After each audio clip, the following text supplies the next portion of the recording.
அத்தியாயம் 4. அகரமில்லம். ஆரியன் அந்த அகரமில்லத்தின் பிரம்மாண்டமான கதவின் அருகே நின்றான்.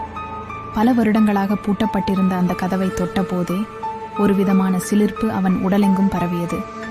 ஒரு பெருமூச்சுடன் தன் பலம் கொண்ட மட்டும் அந்த கதவை தள்ளினான். கீரிச்சிடும் ஓசையோடு அது மெல்ல திறந்தது. கதவு திறந்ததும் உள்ளிருந்து ஒரு விதமான கெட்டவாடை அவன் முகத்தில் அரைந்தது. உள்ளே கும்மிருட்டாக இருந்தது. வெளிச்சம் உள்ளே செல்லாதபடி ஜன்னல்கள் கூட அடைக்கப்பட்டிருந்தன. ஆரியன் தன் பாக்கெட்டில் இருந்த சிறிய டார்ச் லைட்டை எடுத்து ஆன் செய்தான். அந்த சிறிய வெளிச்சம் வீட்டின் பிரம்மாண்டத்தை கொஞ்சம் கொஞ்சமாக அவனுக்கு காட்டியது. எங்கு பார்த்தாலும் தூசி படலம். சிலந்தி வலைகள் எல்லா இடங்களிலும் பின்னப்பட்டிருந்தன.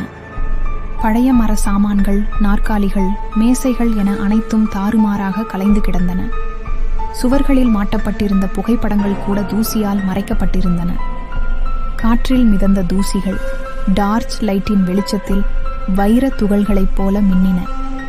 ஆரியன் மெல்ல அடியெடுத்து உள்ளே வைத்தான். அவன் காலடி சத்தம் தவிர வேறு எந்த சத்தமும் இல்லை. ஒருவித அமானுஷ்ய அமைதி அந்த வீட்டை முழுவதுமாக ஆக்கிரமித்திருந்தது. அந்த அமைதி அவன் இதயத் துடிப்பை இன்னும் அதிகமாக்கியது. ஒவ்வொரு அடியையும் அவன் மிக ஜாக்கிரதையாக எடுத்து வைத்தான்.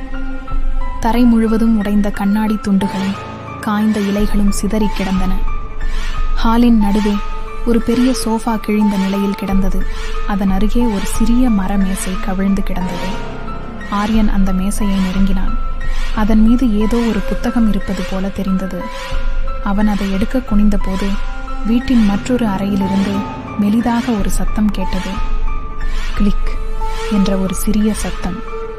ஆரியன் சட்டென்று நிமிர்ந்து சத்தம் வந்த திசையை நோக்கினான். அவன் உடல் ஒரு கணம் உறைந்து போனது. இந்த வீட்டில் வேறு யாராவது இருக்கிறார்களா? இல்லை, இது வெறும் பிரம்மையா? அவன் கையில் இருந்த டார்ச் லைட்டை இறுக்கமாக பிடித்துக்கொண்டு அந்த அறையை நோக்கி மெதுவாக நடந்தான். அவனுடைய ஒவ்வொரு அடியும் மரண பயத்தோடு கலந்திருந்தது. அந்த அறைக்குள் என்ன இருக்கிறது? அந்த சத்தம் எதனால் ஏற்பட்டது? ஆரியனின் தேடல் அவனை எங்கு கொண்டு செல்லப் போகிறது? மறக்காம எங்க மர்மதிர சேனலை சப்ஸ்கிரைப் பண்ணுங்க, ஷேர் பண்ணுங்க, பெல் பட்டனை கிளிக் பண்ணுங்க. நன்றி.